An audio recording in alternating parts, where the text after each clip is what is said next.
आज के जमाने में दुनिया के लोग हिंदू धर्म को तोड़ने में लगे हुए हैं। उन्होंने कह दिया कि शूद्र अलग है तो क्षत्रिय अलग है तो वैश्य अलग है तो ब्राह्मण अलग है। कभी वेदों को उठाकर देखना, कभी हमारे हिंदू धर्म के वेदों को खोल कर देखना, उसमें एक ही चीज लिखी है कि सनातन धर्म के अंतर्गत सब मनुष्य है। क्या है? सब मनुष्य।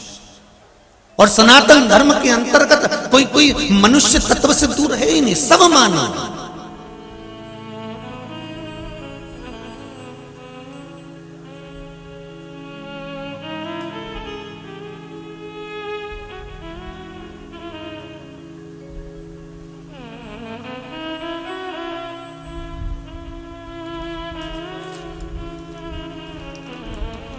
अंत समय भगवान ये नहीं देखता कि आप कौन हो, भगवान तो केवल इतना देखता है कि महाराज आपने भजन कितना किया है। और बहुत सावधानी से सुनना, ये कथा को बड़े स्मरण में सुनना। अंतिम समय में कितने ही तुम्हारे घर में तुम्हारे रिश्तेदार, कितने ही धनपति करोड़पति हो, पर अंतिम समय तो अंतिम समय होता है। अंतिम समय में कोई साथी नहीं होता। अंत में केवल वो ईश्वर परमात्मा, मेरा शंकर, मेरा राम, मेरा कृष्ण ही साथी होता है, उसके सिवा कोई नहीं होता।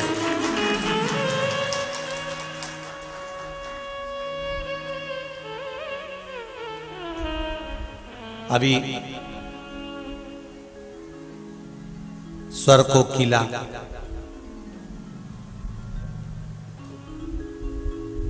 लता दीदी शांत हुई।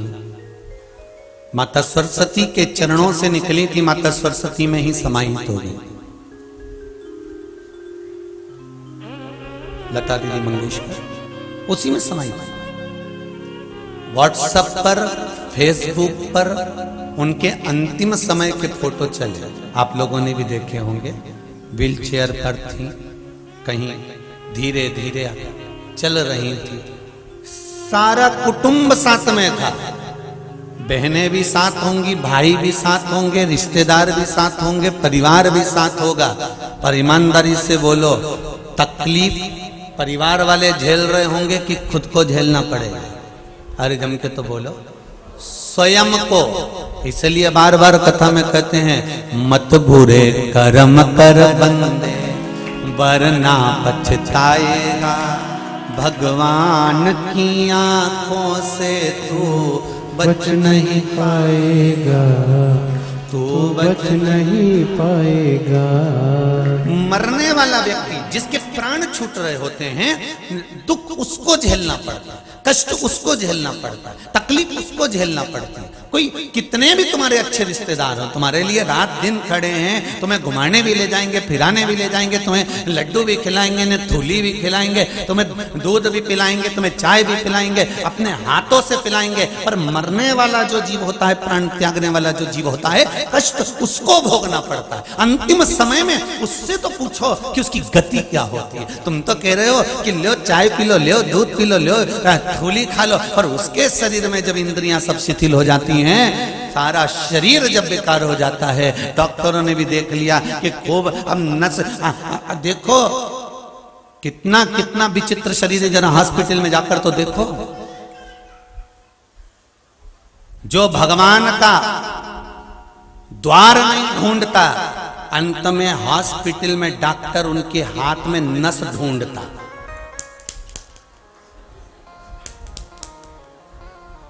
फिर परिवार वालों से कहते जम के पकड़ो, अच्छे पकड़ो, और जम के। और शरीर में हड्डियां ही हड्डियां हैं, मांस बचा नहीं है। डॉक्टर कह रहा है देखो नस दिखी नहीं रही है, ई हाथ में देखो, ई में दिखेगी। एक दिखी डॉक्टर साहब, बस उसी को देखना है, सुई उसी में लगा दी। अब पड़ा हुआ है, आंखों से आंसू बह रहा है, केवल उस ईश्वर को याद कर रहा है मैंने तेरा द्वार नहीं ढूंढा, इसलिए डॉक्टर मेरे शरीर में नस ढूंढ रहा है। तेरा द्वार ढूंढ लेती तो तू ये पलंग पर मुझे पटकता नहीं, सड़ने नहीं देता, डायरेक्ट लेकर चले जाता। द्वार ढूंढना उस परमात्मा, और जिसने मेरे परमात्मा का द्वार ढूंढ लिया, जिसने मेरे शंभु मेरे शंकर का द्वार ढूंढ लिया, जिसने शिव भक्ति को ढूंढ लिया, फिर अंत समय में भोगना नहीं पड़ेगा, क्योंकि तुम्ही ने दर्द दिया है, तुम्ही दवा। अंतिम बिंदु उसी का है। सुख वो देगा, दुख वो देगा, कष्ट वो देगा, जो कुछ देना है ये उसके हाथ में। पर आदत हमारी बुरी है ना, हम अहंकार को थोड़ा सा झलका देते हैं।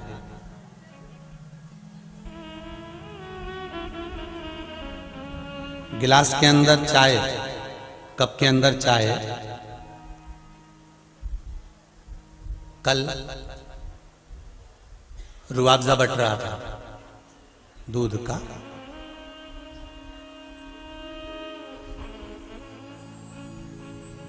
अब पनीर फैक्ट्री वालों की यहाँ की कथा है, तो रुआवजा तो बट नहीं है, तो दूध का रुआवजा बट रहा था, हम देख रहे थे, तो एक बापड़ा बेचारा यूं पी रहा था, और पीते पीते दूसरा इधर से आ गया।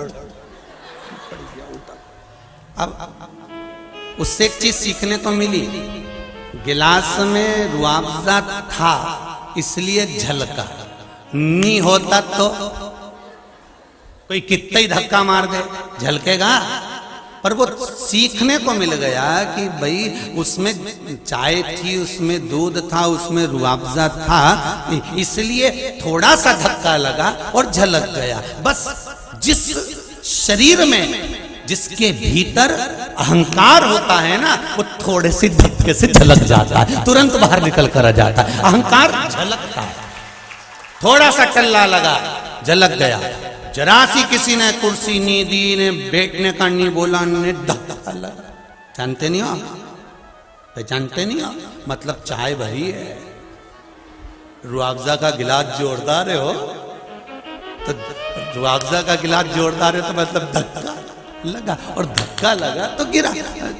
बहुत ध्यान देना महाराज जी, जब जब किसी व्यक्ति के मुख पर आ जाए कि तुम मुझे जानते नहीं, अभी तुमने मुझे क्या जाना है, तुम मुझे पहचानते नहीं हो, अभी तुम मुझे जानते नहीं हो, जरा जरा सी बात में अगर तुमको धक्का लग रहा है, थोड़ा सा किसी ने कुछ कहा, धक्का लगा और झलका, तो समझ लेना गिलास बहुत भर चुका है, बहुत भर चुका है, चाय बहुत भर चुकी है, अहंकार बहुत भर चुका है। ये अहंकार को थोड़ा सा खाली करना पड़ेगा, हमको थोड़ा अभिमान नीचे दबाना पड़ेगा।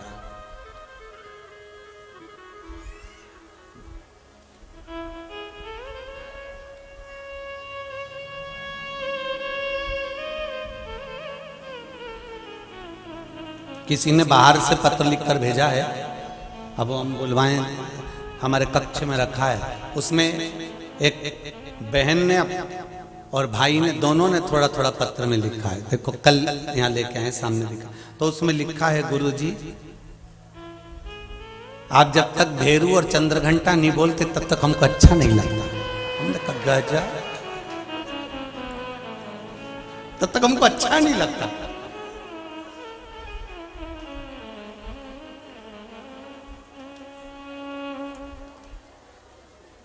उन्होंने अपना नाम भी लिखा है, पहले सबसे पहले लिखा आपका भेरू, आपकी चंद्रघंटा, और नीचे अपना देखो सर में पलंग पे रखा होगा पत्र, ढूंढो जरा, हम जो किताबन पढ़ते हैं उसमें रखा होगा, देखो जरा अगर मिल जाए, उसमें लिखा मिल जाएगा है आपका भेरू, आपकी चंद्रघंटा, और नीचे उन दोनों का नाम भी लिखा है। औरंगाबाद से आया है शंभू, शिव कृपा ही ऐसी करुणा। शंभो शरणे पड़ी, मांगू घड़ी रे घड़ी, दुख काटो दया करी में दर्शन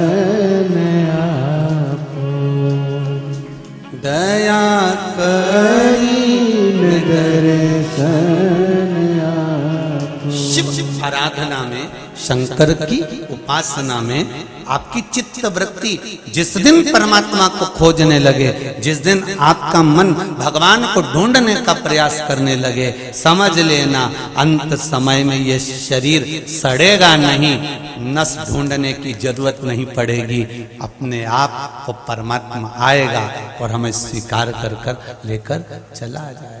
आए ना आए प्रभु कुटुंब कबीरा, अंत समय तुम्हें आना पड़ेगा। पर महाराज कब?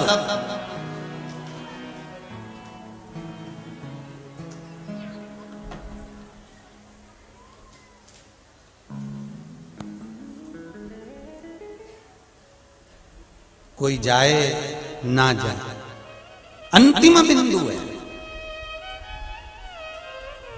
अंतिम बिंदु। दो जगह पर किया गया कीर्तन, दो जगह पर लिया गया भगवान का नाम, दो जगह पर किया गया स्मरण, कोटि कोटि पुण्य फल प्रदान करता है। समझ लेना जरा।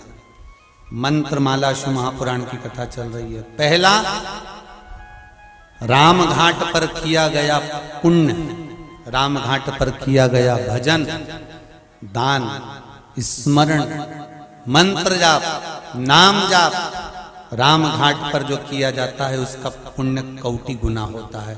दूसरा, शमशान में बैठकर जब तक अंतिम संस्कार किसी का चल रहा है और आप उसको छोड़ने के लिए गए हो, उसको छोड़ने के लिए पहुंचे हो और उसका जब तक क्रियाक्रम नहीं हो जाता तब तक अगर आप बैठे हो, उतनी देर में भगवान शिव के नाम का स्मरण घट की जिह्वा से, बाहर की जिह्वा से नहीं, घट की जिह्वा से उस चिता की ओर देखकर करते रहो, उसका भी पुण्य कोटि गुना है, कोटि। राम राम रटते रहो जब तक घट में प्राण, कबहू तो दीन दयाल के भनक पड़ेगी कान। कभी तो उसको सूचना मिलेगी।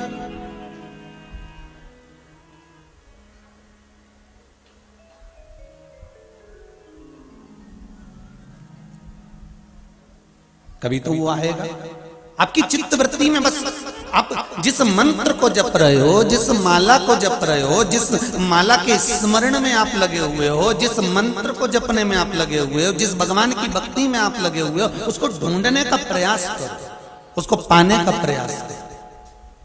कभी कभी शंकर जी के मंदिर में जाकर जरा दिल की बात में एक बात और कह दिया करो, बहुत दिन हो गए भोलेनाथ जी,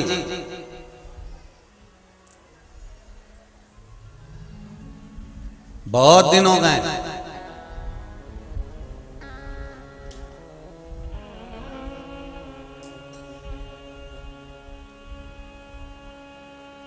हमारे घर का रास्ता भूल गए हो क्या?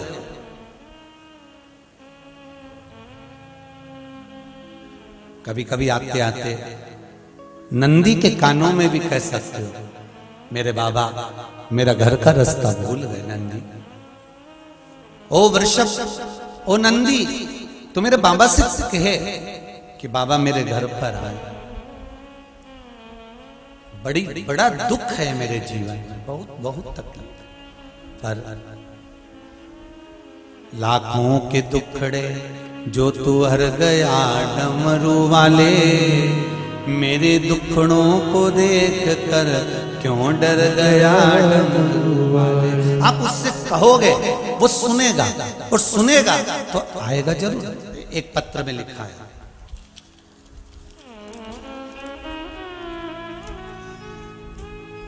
श्री पांडे राजेंद्र नासिक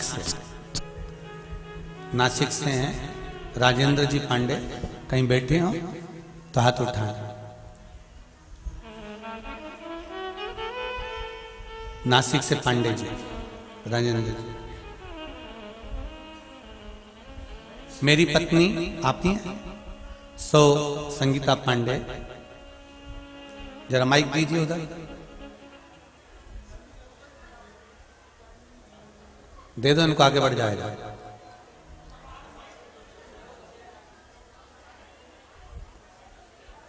आपने पत्र में लिखा है, गुरुदेव मेरी पत्नी सुसंगीता पांडे तथा मेरे लड़के को 3 डॉक्टरों से आंखों का चेकअप करवाया था। पत्नी को दोनों आंखों में मोतियाबिंद था तथा लड़के को आंखों में कांच बिंद था। श्री शिवाय नमस्तुभ्यं। माइक पास में लीजिए। श्री शिवाय नमस्तुभ्यं। हाँ गुरु जी। कहाँ से आए हैं आप? मैं नासिक से आई हूँ। नासिक से आए। क्या नाम है आपका? संगीता पांडे जी। और बेटे का नाम श्याम पांडे जी। हमारे दोनों को डॉक्टर ने आंखें की बीमारी बताई थी। माइक पास में लो, आवाज नहीं आ रही। हाँ, मुझे मोतिया बिंदु और लड़के को काज बिंदु बताया था जी। उसका ऑपरेशन, मेरा ऑपरेशन, दोनों के से हम परेशान थे, लेकिन आपके जो उपाय है शिव पुराण के वो किए। चेक करने गए तो डॉक्टर बोले कोई उनके बात का ऑपरेशन करने, आपको तो कोई भी बीमारी नहीं है। राधे राधे। नासिक में कहाँ रह रहे हैं आप लोग? पंचवटी में। पंचवटी में विराजित। श्री शिवाय। अब ठीक है दोनों? वो भी ठीक है। और मेरे बीपी की गोली 2004 से चालू थी, वो भी बंद हो गई। बीपी की गोली भी बंद हो गई? बंद हो गई। मैं श्री शिवाय नमस्तुभ्यं बोल के सवेरे पानी पी ली थी, वो बीपी चेक करने गई, 80-120 आता है। जय हो। श्री शिवाय। श्री शिवाय नमस्तुभ्यं। बैठिए बैठिए बैठिए। श्री शिवाय के यूज यूज करे और ना कहीं ऐसा वैसा करे, परंतु केवल श्री शिवाय नमस्तुभ्यं, केवल कंकर और शंकर और केवल शिव का नाम। क्या शिव महापुराण इतनी तत्ववान है?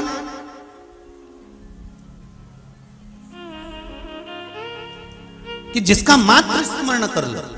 और आपसे भी निवेदन है, जितने आस्था चैनल पर सुन रहे हो, जितना फेसबुक यूट्यूब पर कथा सुन रहे हो, दिल से सुनना, हृदय लगाकर सुनना और अपनी कामना कर कर बाबा से कहकर सुनना। 3 महीने की तारीख भी लिख कर रख लो कि मैंने इस तारीख को पूरी शिव महापुराण की कथा सुनी। और सियोर वाला महाराज बोले कि 3 महीने में बाबा कृपा करे, तो हम तो कहें इस व्यासपीठ से किसी किसी को तो 3 महीना भी नहीं लगता। बाबा कब कृपा कर जाता है पता ही नहीं चलता। किसी किसी को बाबा ऐसा भी करता है। अब बताओ, जिन डॉक्टर ने कहा कि मोतियाबिंद का ऑपरेशन कराओ, कांच बिंद का ऑपरेशन कराओ, वहीं जाकर तुम वापिस खड़े हो गए, वो कह दे कि अब तो कुछ है ही नहीं। मतलब आपकी भक्ति, मेरी प्रीत ना टूटेगी भोले बाबा से, डमरू बाला से, मेरी प्रीत ना टूटेगी भोले बाबा से। आपकी भक्ति, आपका विश्वास अगर प्रबल है तो फिर ये सब बीमारियां, रोग धोग, ये सब बाबा सब अपने ऊपर ले लेता है। आप तो करो भजन शिव का।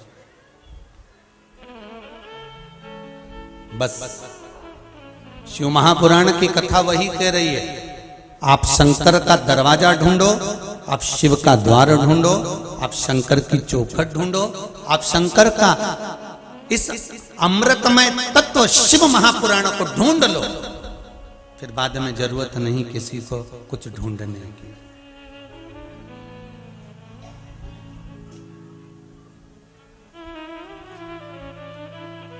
फिर कुछ नहीं ढूंढना। शिव महापुराण की कथा कहती है, अंतिम समय में, अंतिम क्षण में कोई आए चाहे ना आए, मेरा शिव जो हर पल तुम्हारे साथ में है, हर घड़ी हर पल तुम्हारे साथ में है, वो हर पल तुम्हारे साथ रहता है। कोई आए ना आए।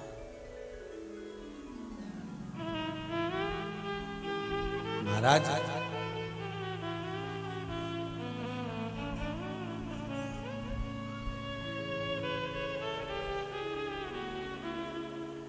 अंतिम समय में जब परिवार वाले भी आग लगाकर चले जाते हैं, तब तुम्हारे पास कोई नहीं रहता, तब एक ही रहता है, वो मेरा ओगड़दानी, मेरा शिव, मेरा शंकर रहता है।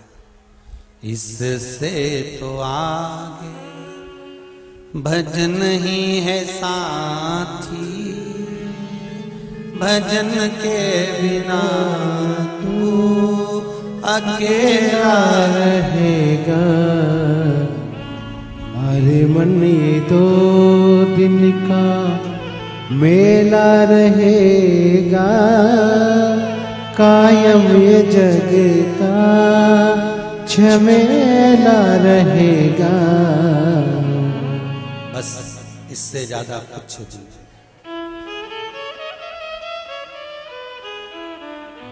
खूब भजन करना, दोनों चीज अच्छे से करो, भजन भी जम के बोलो। हमने तो बोला ही नहीं, फिर भी आपको इतना ज्ञान है, 2 चीज में से एक का ज्ञान तो आप जन्म लेते से ले लेते हो, है? कि बस जैसी माता ने दूध नहीं पिलाया उसने रोना चालू करा, मतलब भोजन का ज्ञान तो पहले से। पर जैसा भोजन का ज्ञान एक पक्षी में होता है, वैसा भोजन का ज्ञान मनुष्य में कभी नहीं आया।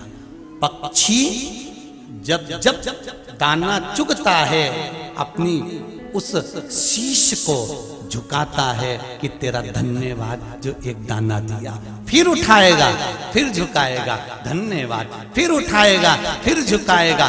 पक्षी भगवान को हर दाने को खाते खाते बारंबार धन्यवाद देता है, और इंसान भरपेट खाने के बाद अपने आप को धन्यवाद देता है। वो तो मैं नहीं बैठूं, नहीं दुकान तो चले ही नहीं, वो तो मैं चला रहा हूं, मैं संभाल रहा हूं, मैं कर रहा हूं, नहीं तो ये वो है।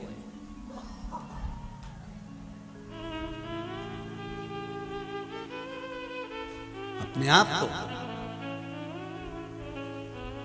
कभी कभी एक प्रश्न अपने भीतर उत्पन्न होता है, आप लोगों के भीतर आता है कि नहीं आता मालूम नहीं, पर भीतर एक प्रश्न आता है कि भगवान के सामने शीश ही क्यों झुकाया जाए?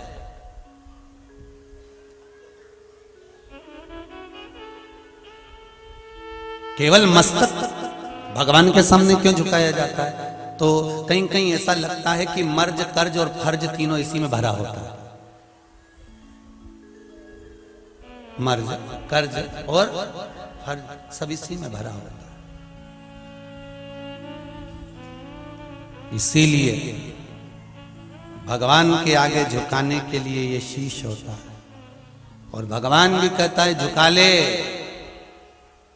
जिंदा है तब तक झुका ले, मरने के बाद तो तेरी औलाद भी तेरी खोपड़ियां फोड़ेगी। आधा जला होगा, चिता पर लेटा होगा, आधा शरीर जल गया होगा, और समझदार समझदार गांव के लोग झांक झांक के देखते आएंगे पका कि नहीं पका। खोपड़िया देखते हैं शमशान में, समझदार लोग जाते हैं, जाओ जरा देख के आओ खोपड़िया पकी कि नहीं पकी, फिर वो झांक के देखेगा। अच्छा, भगवान इनको दृष्टि भी ऐसी देता है कि वो जलती हुई आग में देख भी लेता पक गया। यहां तो आज तक समझ में नहीं आई, वो अंगारा में बाटी धरी रहे तो समझ में नहीं आया, जब तक निकालो पकी उनके दबा के देखे तब समझ पक गई, नहीं तो अंगारा में पड़ी पड़ी नहीं सूझे कि इनमें राख इतनी लग गई, इतना इतनी राखोड़ी वो में धर गई कि वो समझ में ही नहीं आया कि पकी कि नहीं पकी। फिर अंगारा में से निकाल के कपड़ा में से झड़ा के फिर बाटी को देखो तो समझ में आए ये तो कच्ची है, वापिस धरो वापिस धरो। पर इनके ना जाने कहां से इतनी अकल आ जाए, इतनी बुद्धि आ जाए, इतनी चित्त आ जाए कि तुरंत देख के पहचान जाए। और जैसे उन्हें हाथ का इशारा करा, सब तो इंतजार में बैठे थे कि जल्दी से इशारा करें और हम बन जाएं, और दौड़ के चले। और इनने बांस उठाया, उनमें घी भरा और सबसे पहले खुपड़िया फोड़ी और डंडा बांस फेंका, और फिर बस आंख में से आंसू, जैसी खुपड़िया फूकी। अब घर आते से तैयारी चालू हो गई।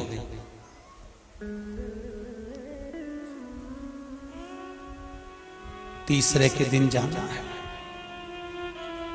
शमशान। दादाजी को जो जो चीज अच्छी लगती थी वो चीज लिया। पोया किसके यहां से लाया? उसके यहां से क्यों लाया? दादाजी तो वहां का खाते थे। फिर पोया वहां की दुकान से बुलवाया, उधर से मिठाई, उधर से रसगुल्ला, सारा सामान ले गए। जो जो चीज खाता था सब ले गए। कई कई तो हमने देखा है शमशान में, जो तंबाकू खाता था तो उसके लिए तंबाकू भी ले गए। मालूम पड़े कंडा में धूपड़ी में छोड़ दिया, सब धासी पड़ा सब। ओके, दादाजी खाते थे तो वो भी छोड़ोगे? अरे कम से कम दादाजी जिंदा थे तब तंबाकू नहीं छोड़ाया, तो मरने के बाद तो छोड़ दो रे। अभी भी तीसरे के दिन लेके पहुंच गए।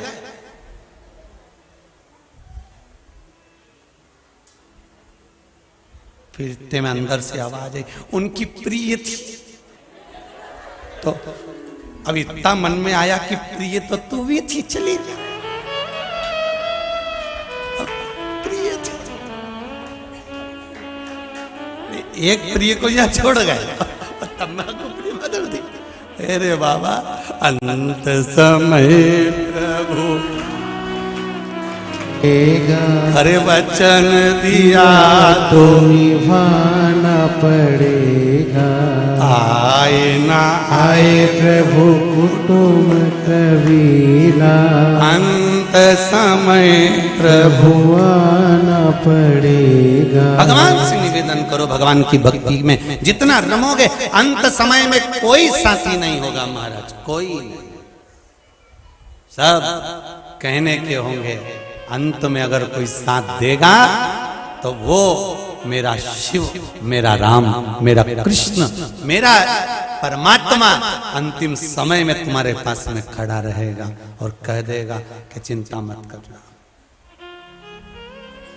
तो ये चिंता करने की जरूरत नहीं है।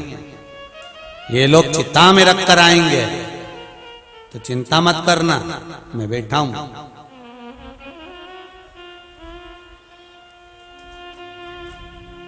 तन में आग लगेगी, अगर मन मुझ में लगा है तो वो नहीं जलेगा।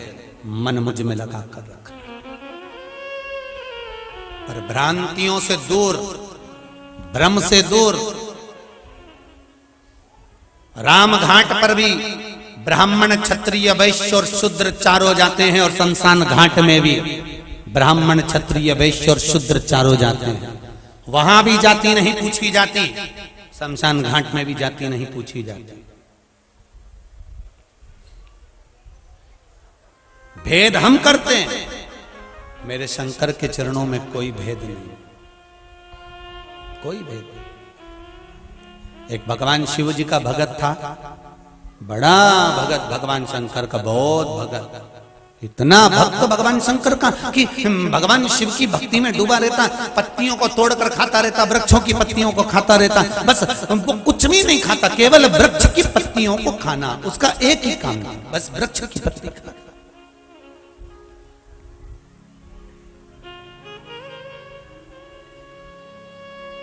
और